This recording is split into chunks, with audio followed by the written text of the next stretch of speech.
अनन्तं वासिकिं शेषं पद्मनाभं च कम्बलं शङ्खपालं धृतराष्ट्रं तक्षकं कालीयं तथा अनन्तं वासिकिं शेषं पद्मनाभं च कम्बलं शङ्खपालं धृतराष्ट्रं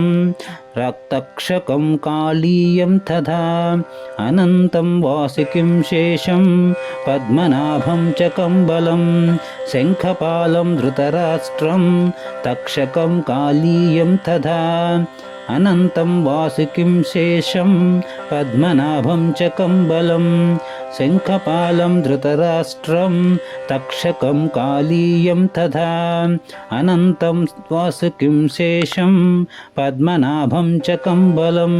शङ्खपालं धृतराष्ट्रं तक्षकं कालीयं तथा